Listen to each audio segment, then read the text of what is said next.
Good evening. That was me. Thanks for coming, and thanks for joining us here in person and online, on live stream, to our World Thank Offering program here at Grace United Methodist Church in Grove City.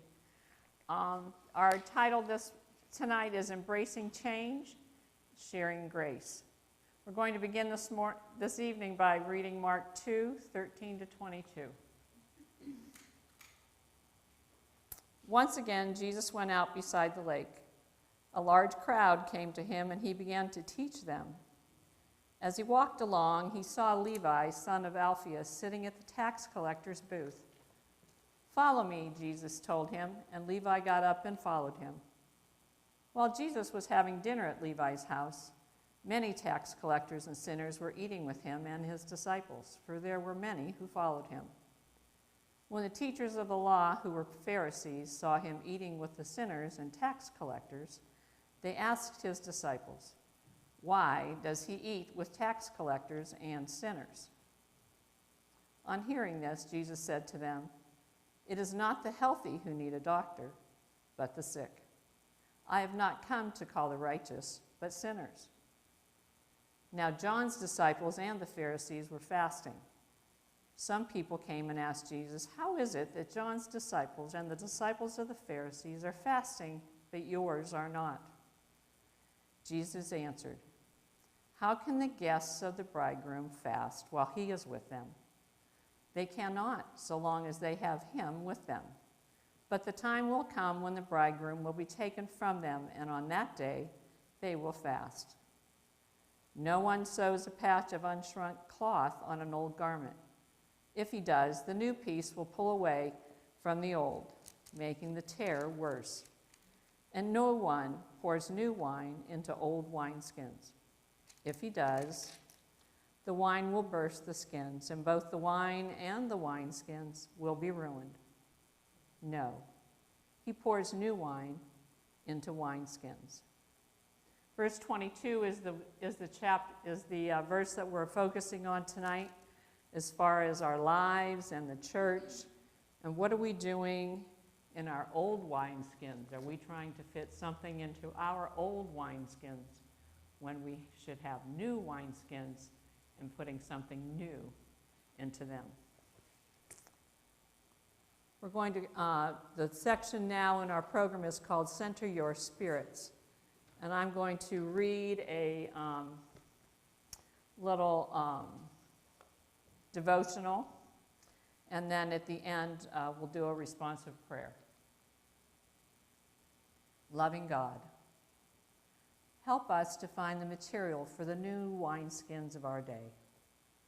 May the faith, spirit, charisms, and other elements of our wine that we have so long tended find new shapes and forms that meet the needs of your people and your creation in this time. Grant us your wisdom to preserve the essence of all you have blessed and given to us in your abundance. May we be generous and generative, passing on these treasures to a new generation, but allowing them a new way to evolve in your name. Help us, O God, to shed the old wineskins of things that no longer serve us or our ministry, to our new members or to your church. Grant us the courage to risk and put out in deep water, trusting in you.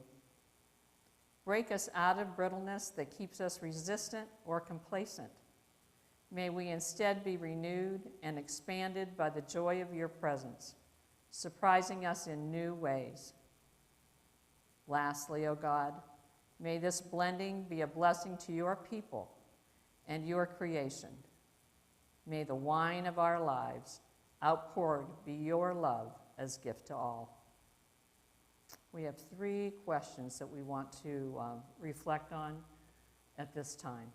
The first one is, what are the treasures of our life that we want to pass on? Where do we need some new wineskins? What might they be? Join me now in a responsive prayer. For all those who are responding to God's invitation to come and see, hear us, O God. For all those in formation in our communities, hear us, O God. For all those in vocation ministry, hear us, O God. For all those in leadership, hear us, O God. For a world in need of your peace, hear us, O God. For all those with whom we minister, hear us, O God. For all those for whom we have promised to pray, and for all the prayers we hold in our hearts, hear us, O God. And together, Jesus, teacher, healer, and Son of the living God, guide us with your Holy Spirit for the wisdom to be women and men of your good news to our world. Amen. Thank you. Tonight, we are collecting a donation, a World Thank Offering, and it'll be used throughout the United States and the world to help women and children. And this is a tradition for over 135 years in the United Methodist Church. And our donations and those of other United Methodist women will be used to meet the needs, the social and physical needs of women and children across the world. When you entered the sanctuary tonight, there was an offering plate there. If you didn't put your offering in there, if you brought one with you, you can do it on the way out. If you want to, you can drop it off at the church, in the office during the next 2 weeks, or send it in the mail, or bring it with you to church on Sunday and put it in the offering plate. If you do that, to keep that separate from the regular offering, put it in an envelope, please, and mark it UMW. Thank you. There's a little story I want to read to you from the Response magazine. UMW has this magazine, and it has a whole bunch of different stories about the different things that happen within the United States and internationally through the support of the United Methodist Women. And there is a story in this one from September and October of this year, and it's titled "Climate Justice Aid in Nicaragua," and it's based about. It talks about the United Methodist Women Emergency Fund offers post-hurricane support for rural communities in Nicaragua. And it has pictures of a couple of people that were affected by the different hurricanes that went through Nicaragua, one in 2007, and then the two in 2020, Eta and Iota. Those two hurricanes passed through the same area in a little bit of short a time in November 2020. It damaged homes, crops, basic household items, and the livelihoods of more than half of the 35,000 people living there. And this, there's a woman there, and she was 72 years old, and her name was Denicia Lopez Salgado. She lives with her son, her daughter-in-law, and her granddaughter. And she grows goat peppers. And I have no idea what a goat pepper looks like. But anyway, so she grows them and she sells them, but her entire crop was damaged during that hurricane, so she had to replant it.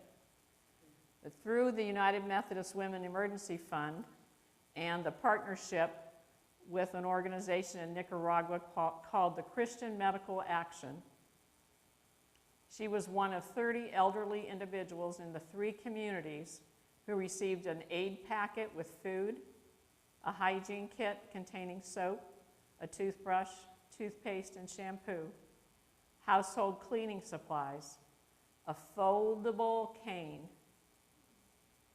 bedding, a mosquito net, and protective equipment to prevent COVID-19. So that was, to me, that's pretty special. This is a picture. You can see it here, I'm sure, but you may not be able to see it on live stream. But here's a gentleman that received one. It comes in a plastic bag, and the blanket, you know, is wrapped around all the other supplies. So that's what that emergency kit looked like. And it's the Christian Medical Action is a Nicaraguan faith-based nonprofit that partnered with the United Methodist Church back in 2005 to improve the livelihoods of women and their families in remote parts of Nicaragua. So that's just one short little story, but there's many stories in these magazines. So you can find these. We subscribe to it and we get it here at the church for anybody that wants to read it. And it's in the library on the wall. So you're welcome to come, pick one up, read it, bring it back so somebody else can use it. But there's I think we've got 2 or 3 years of them. I know 2020 is in there and 2021. So feel free to go in there and read about the many ways that the United Methodist Women help people throughout the world. All right, at this time, we're going to stand and sing hymn number 102. Now thank we all our God.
At this time, I'd like to introduce our speaker, Sandra Matoushaya. Did I get it? Close! Darn, I've been practicing. I'm sorry. The Missional Engagement Coordinator for the Western Pennsylvania Conference of the United Methodist Church. She's a native of Zimbabwe, and she coordinates the Western Pennsylvania Zimbabwe Partnership. And she's going to speak to us about that tonight and show us some pictures and tell us how we can get involved as a church and individually. So Sandra, thank you for coming, and I'll turn the podium over to you. Thank you, Karen. Good evening. How is everybody doing? I just have to remember if it's in the evening, I'll just say good morning, because you get used to coming in and saying good morning. It is a pleasure to be with you guys this evening. My name is Sandra Matoushaya, and I am the Missional Engagement Coordinator, and I'm from Zimbabwe, born and raised in Zimbabwe, and I came to the United States in 2002 to go to college, and I guess I haven't left ever since, but I started off in West Virginia. That's where I did my undergraduate degree, and then I came to the University of Pittsburgh to do my master's. So after I mastered in international development, I was actually thinking of moving to Washington, D.C., because that's the international capital but God had other plans for me, so this is how I ended up in Western Pennsylvania. It is awesome to be able to work with you guys, being able to teach you about Zimbabwe and to bridging that gap with our brothers and sisters in Zimbabwe, but at the same time, being able to share some of you guys with people in Zimbabwe. How many of you guys have heard of the Zimbabwe Partnership? Awesome. Anybody know where Zimbabwe is? Where? Where in Africa? It's pretty big. What was that? Yes, that's above South Africa. So Zimbabwe is in Southern Africa. Anybody want to guess how many miles it is from here? Any wild guess? It's okay. 15,000? That's actually a pretty good guess. Usually people guess lower than that. But it's about 8,000 miles away from here. So it's a little bit of a ways away, and they're about 7 hours ahead of us in time too. So you can imagine how you'd think that is so very different. But when you get an opportunity to go to Zimbabwe, you'll be able to see like how we're very similar, but with slight differences, especially in our faith. So the Zimbabwe Partnership was a partnership that was signed by our former Bishop Bickerton. I don't know if you guys remember him or not. Yes. And he signed this partnership with Bishop E.K. Niwatiwa from the Zimbabwe Episcopal area. Now, Bishop Bickerton had been traveling to Zimbabwe. I mean, he travels all over the world. Bishops do that. And after being in Zimbabwe, he was like, I know we have this opportunity to start a partnership, and I've seen the impact of how people are so faithful in Zimbabwe that I feel like that's something that we can learn from in Western Pennsylvania. So we decided to start this partnership that was based on relationships.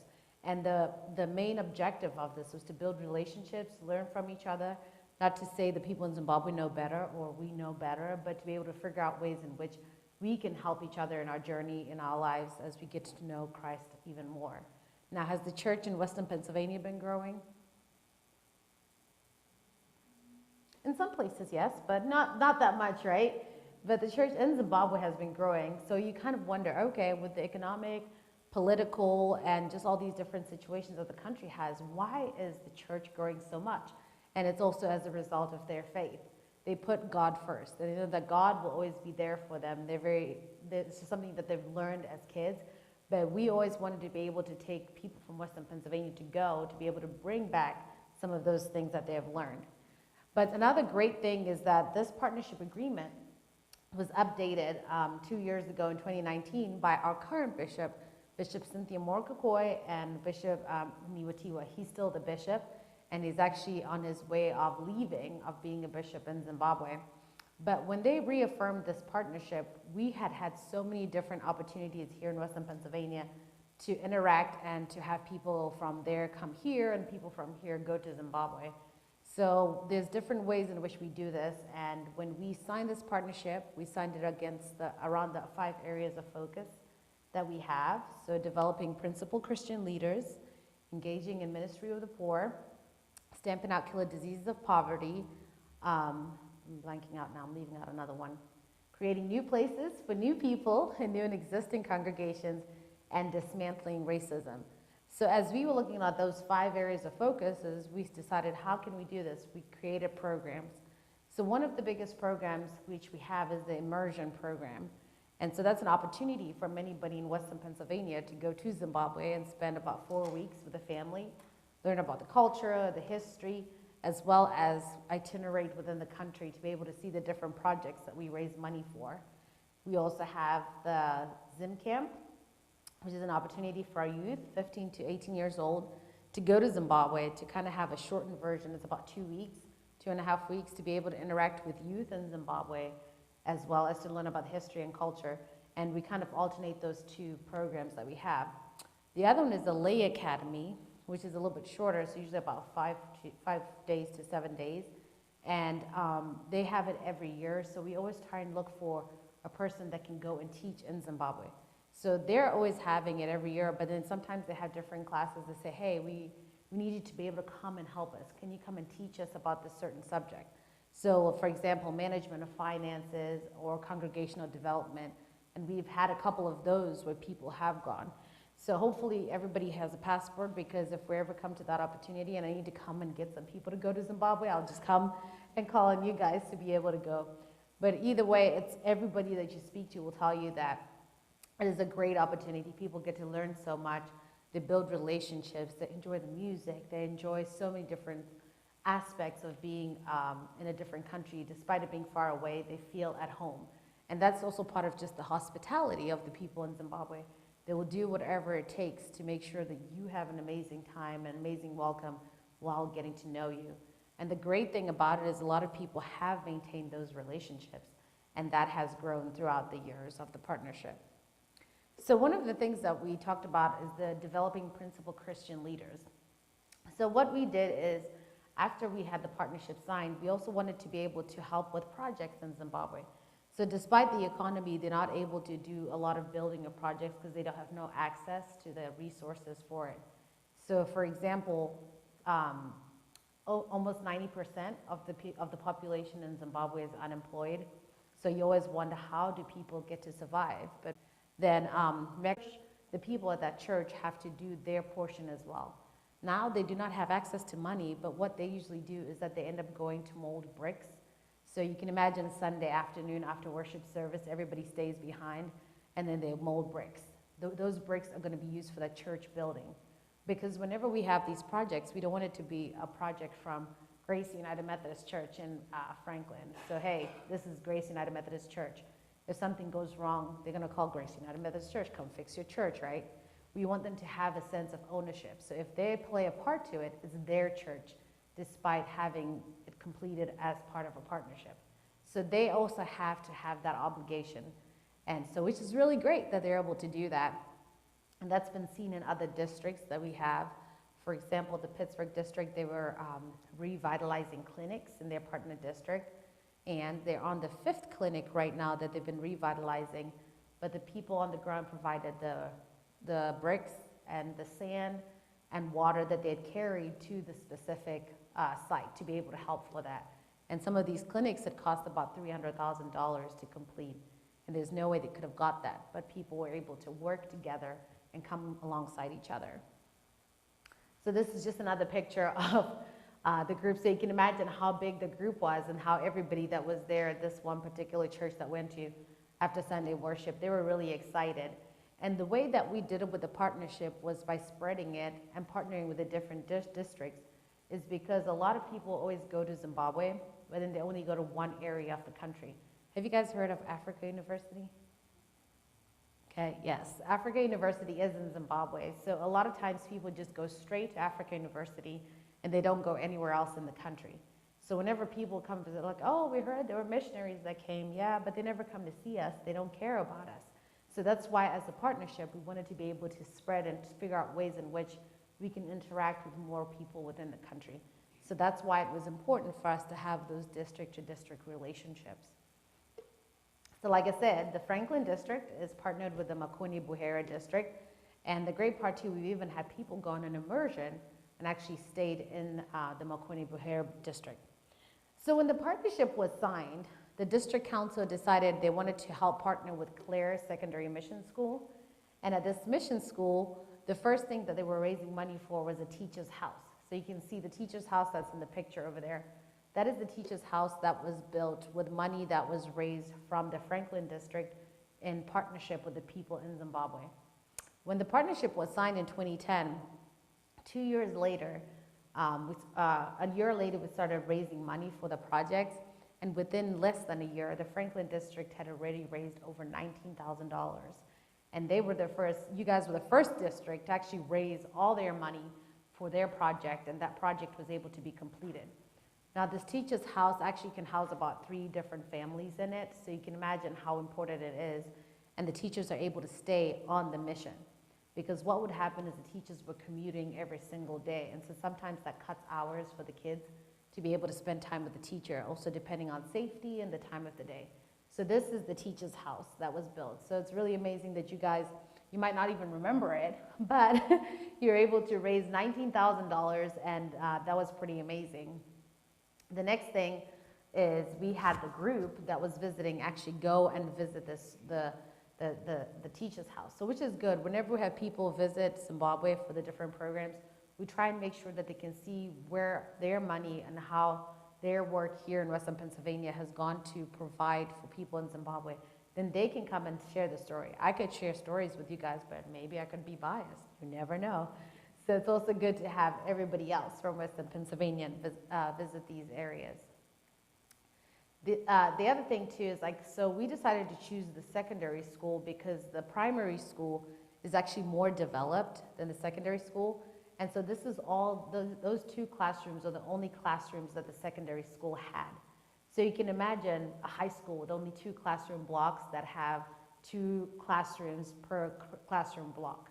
So what would happen is that the children were actually alternating times. So some of the kids would come in the morning and some would come in the evening. And so it was very inconsistent. So we wanted to find ways in which we can help and assist. So the next project was to help with a classroom block. So as we were raising money, they were raising money too.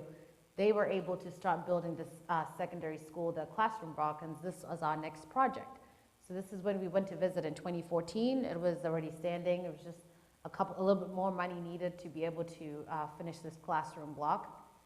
But we had, there's an immersion person. He's actually one of our pastors from Western Pennsylvania. It's Reverend Corbin Russell. He was able to go to Zimbabwe and be able to visit. And so that's him with some of the leadership, the headmaster, and some of the teachers, as well as the district superintendent who is wearing, she's wearing pink right now. She was there to be able to walk alongside us and tell us the story about this church and this school and why it was important. So it's good to be able to see that. But one of the great things that, like I said, it's also a partnership. They're not waiting for Western Pennsylvania to finish this clinic, or this mission school. They were able to find different ways and different funds of actually helping to complete.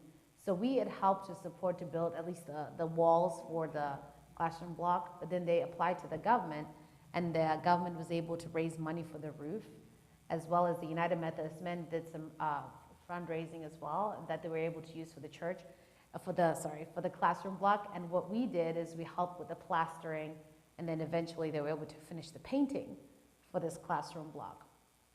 So this is what it eventually looked like. And of course, because of the pandemic, I haven't been back to be able to kind of see the different progresses that they've had, but they do send pictures.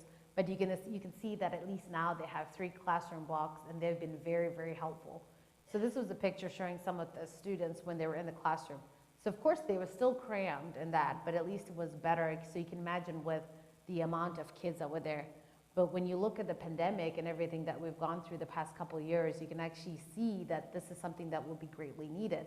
Because of course there's no way the kids are gonna sit that close to each other anymore. So that's something we can help and assist with. But then the next thing that they have asked, because one of the things we always ask, what do you think is the next priority? What is it that you need? So they're in need of another classroom block. But this one, they at first said they needed it for the agricultural building, because agriculture, of course, is very important within the country, and it's good for the children and the students because they're able to get some life skills that they can use later on in life. But then they eventually said, we are still deciding between the agricultural building and possibly a science lab. And I think the reason for the science lab is because when the students have to take certain tests, they don't have a lab to be able to do the experiments there and then. I don't know if you guys remember whenever you were still in high school, we had to, I remember this because we had it when I was younger, had a projector, and they had the, what do you call them, the little slides on the piece of paper. What was it, the laminated sheet? I forget now the name of it. Yes, the overhead projector. So they would have actually used those. And so can you imagine learning about mitosis and meiosis on that? I don't think a lot of people would understand it nowadays. So it's really great for them to be able to have that lab so that the kids can have the exact same thing. Because what was happening is if a teacher was teaching, he would draw it on the board so that the kids could actually finish that question, then erase it, and then go on to the next one. So it was just something that was very continuous and time consuming. But the nice thing is the group that went to Zimbabwe from Franklin, one of them was a doctor. He was able to go back a second time to teach in the Lay Academy, and he was able to teach on cancer, but he had an old microscope that he was not using that he took with him. And so he had mentioned that he did have a microscope that he'll bring back. And when he went back again, they were like, it's the microscope man. So they remembered him. So it's just some of those small things, you know, we just sometimes take for granted, but it just shows like how great it is. So now they're estimating it to cost about $33,000. Now, does anybody here have $33,000 they can give me? Oh no. So if I asked for $33,000, you guys wouldn't give me $33,000? What if I asked somebody for $1? Does anybody have $1 they could give me? That's more manageable, right? The really amazing part of this, like even though it's Shabbat, we're not coming to say Grace United Methodist Church has to raise $33,000. This is something that's working throughout the district. So all the churches are coming together and coming alongside each other. So maybe my guys might have 500, you might have 200, but it's all part of the partnership. So that partnership that we have with the district. So it's really amazing when people come together. And I always tell people, don't think of the big number. Start small, let's think small. You'd be surprised how much money we can raise. And that's how they do it in Zimbabwe. So they don't have any loans or anything or mortgages they can apply for. What they usually do is they build with what they have. So if they have $200, they will build with that $200. And then once they raise more, then they'll go to the next step. So for example, that classroom block, you guys saw it without the roof and without the plastering, they still utilize some of those places. Would you guys be able to go to a church with no roof? It'd be a little bit hard, right? Especially during the summertime and then winter when it's snowing. But they're very faithful and they know that God will provide for them. And so they will still continue to go to it and they actually utilize those places. So it's really good to be able to do that. And they always try and find different ways to raise money. For example, if they don't have money, they have what they call a harvest service. At this harvest service, everybody brings what they have. It could be grains, it could be a chicken, it could be a goat, but this is something that they want to be able to give to the church. They're not able to give monetary items, but they give a goat or chicken. So you can imagine worship service and we've got goats and chickens up here. I'm not saying you guys should do it, but just imagine it. But the trustees might get mad about that. And then after worship service, they actually sell those chickens and goats, they auction them off, and then the money goes to the church. So it's just different ways of being innovative when it comes to their stewardship. So all in all, you guys have done an amazing job before as the Franklin District, have raised over $27,000 to be able to help out people in Zimbabwe from the various different projects. And it's been a while, but one of the things our district superintendent, Reverend Jody Smith, was like, you know what, I think we need to revive this. We need to find a different way in which we can start talking more about our partnership and finding ways of which we can help and participate. So that's when the district committee chose to help and assist with this new classroom block. And they're calling it Raise the Block because it is going to be a classroom block. So that's where the name comes from. So we want to be able to raise this money and we want to do it as part of the district. So I think it's something we can do and it's something that's great and exciting. And hopefully we can have people be able to go to Zimbabwe. Maybe Jody can go as well. But it's, she's really excited about it and I think the district is excited. And I know your pastor was like, I think this will be an amazing thing for my church to be able to hear. And you guys are also playing a role in it. So I'm going to play a video with the district superintendent just talking about this, the classroom block and the mission and just thanking you guys for all that you do. And I always tell people it's okay even if you're not able to give monetary money donations, but to continue to pray for the people in Zimbabwe. I mean, things will turn out because one thing I always tell them is that your brothers and sisters in the United States are with you. They're praying for you and that God will turn things around and he will find a way to provide.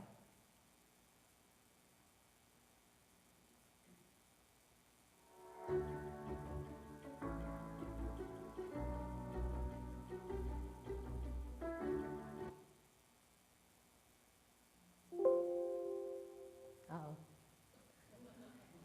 It just stopped partway.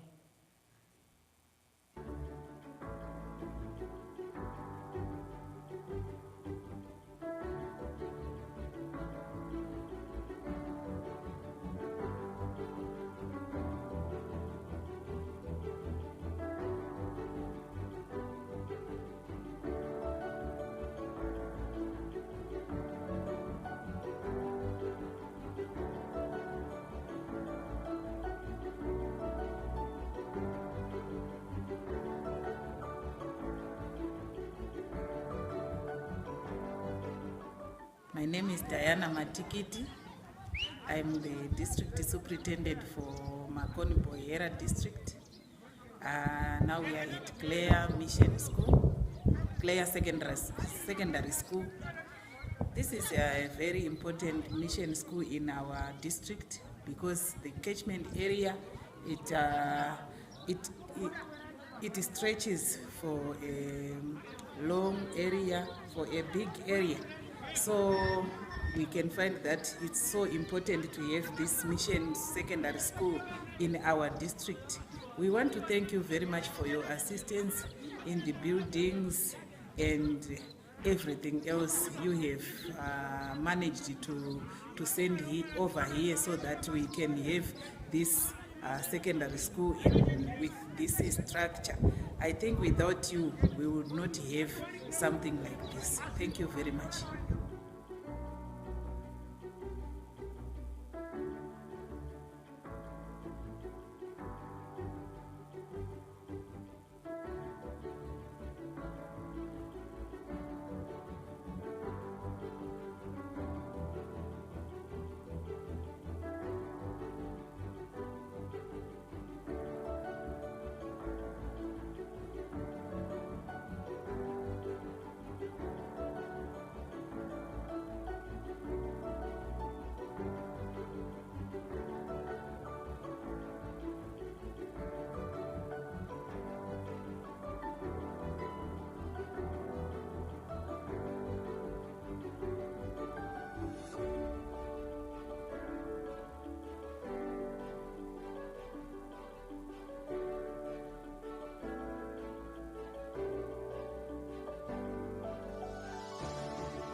And I wanted to talk about the tree planting. When we first went in 2015, they thought it would be great to be able to plant a tree to symbolize the partnership.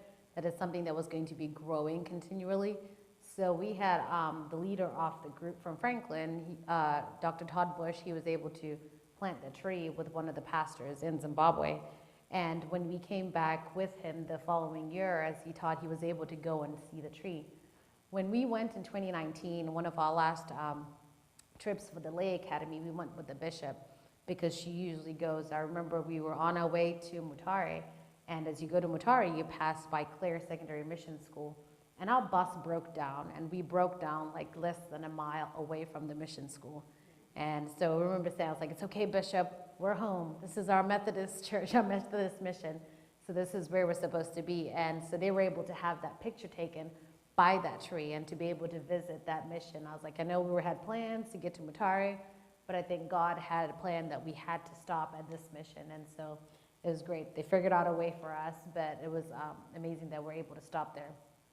So like I said, all of this is done in the spirit of Chabadzo, where people in mission can come and walk alongside each other. And it doesn't have to be about partnerships. It doesn't have to be about Zimbabwe.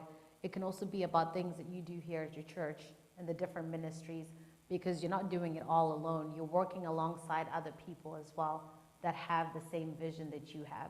So I hope I've inspired you guys, and I hope you've learned something new and something different. And anytime, come find me. I can always come back, and you guys can, I don't know if I'm doing questions or if people have questions, or we can talk after we're done today. Does anybody have any questions?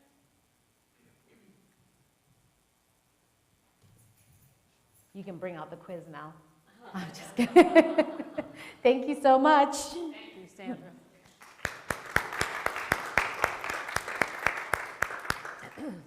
Thank you so much for coming tonight.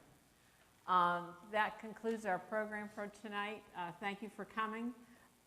As I stated at the beginning, the offering plate is at the back of the church. There's also a basket there that has some iris bulbs in it. Earlier in October, Friendship Circle provided homemade cookies for Grove Manor and help me? Orchard Manor. And so we did homemade cookies and packed them up and delivered them for the entire staff at both of those facilities. And Orchard Manor gave us a thank you note and a basket of irises. They have irises in their stained glass windows, and they're trying to promote the irises in the little town of Grove City. So they sent us a thank you and a basket of iris bulbs. And so on your way out, what they would like us to do is take one, plant it at our house, and pass one on. So you can pick those up on your way out. And for those of you that aren't here, if you want to stop by anybody, stop by the church office and check and see if there's any left, and do the same. You want to spread that love a little bit around the town. All right, well, thank you very much for coming. And if you have any questions for Sandra, she'll be here for a few minutes and you can talk to her. Thanks a lot. Good night.